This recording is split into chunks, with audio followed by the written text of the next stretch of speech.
Saturday will go, Sunday will go, and Monday will come, and you'll go back to the class. And like this teacher by name Mrs. Thompson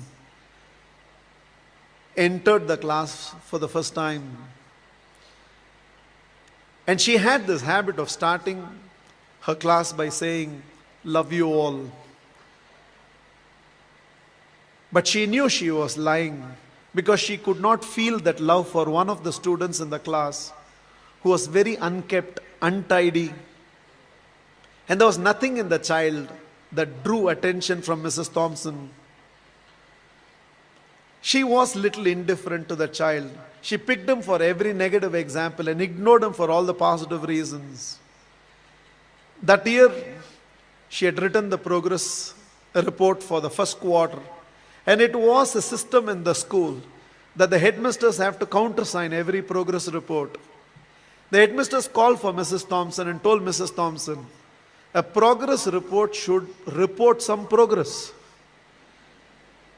It should make a parent feel my child has a future. The way you have written the progress report for Teddy, that is how he was called. The way you have written the progress report for Teddy, parents will give up on Teddy. Mrs. Thompson immediately said, there's nothing I can do. I have nothing positive to write about the child. Immediately, the headmasters asked the administrative staff of the school to trace the old year progress reports of Teddy and send it across to Mrs. Thompson's class. Mrs. Thompson saw the third standard progress report. And it was written, the final remarks, Teddy is the brightest child in the class. She was stunned by what she read. She saw the fourth standard progress report, and progressively all the remarks suggested that Teddy's mother was suffering from terminal cancer. She is not able to give the attention she used to give to Teddy, and it's just beginning to show up on the performance of Teddy. The fifth standard progress report read, Teddy had lost his mother and along with that himself.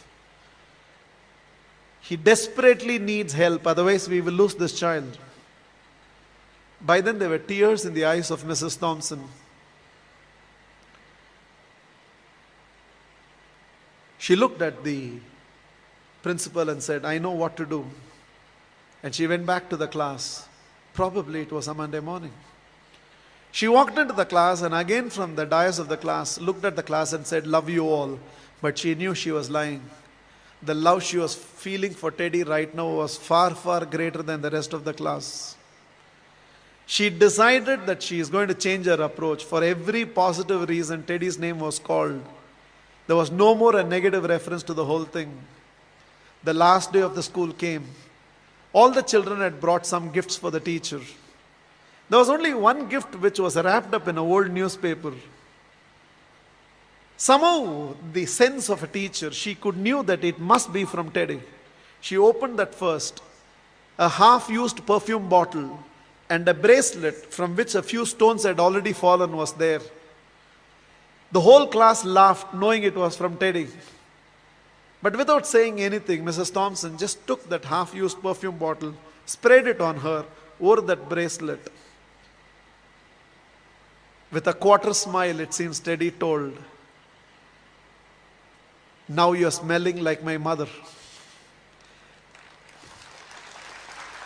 This is the last perfume that she used before she left me. And this is what was removed from her body before she was taken into the coffin. 1 year later, end of the school, end of the year, there was a letter on Mrs. Thompson's table. I have seen few more teachers, but you're still the best teacher I've ever seen. With love, Teddy. Every year till the end of the year, Mrs. Thompson used to get this letter from Teddy. I've seen few more teachers, but you're the best teacher I've ever seen, Teddy. Years rolled by, they lost contact. Somewhere an agent traced Mrs. Thompson, who had retired by now, and handed over a letter. And the letter was signed, Dr. Theodore, PhD. Teddy had gone on to become a PhD.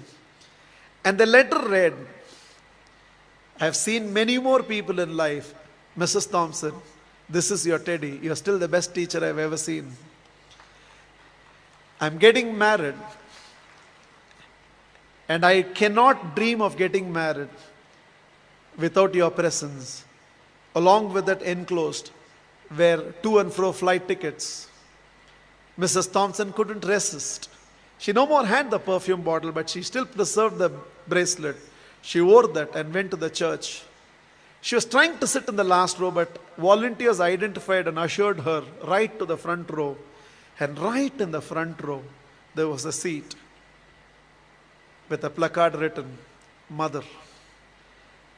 Theodore personally asked Mrs. Thompson to sit in the chair and whispered, "You are the closest to my mother that I have ever experienced. And whatever I am today, it's because of you, ma'am." The wedding happened, and after the wedding, Theodore introduced Mrs. Thompson to his newly wedded wife. Without her, I wouldn't be where I am today. There were tears in Theodore's eyes. It seems Mrs. Thompson told the newly wedded woman, "Without Teddy, I would have never realized a teacher must first be a mother to every student of hers, and only then a teacher."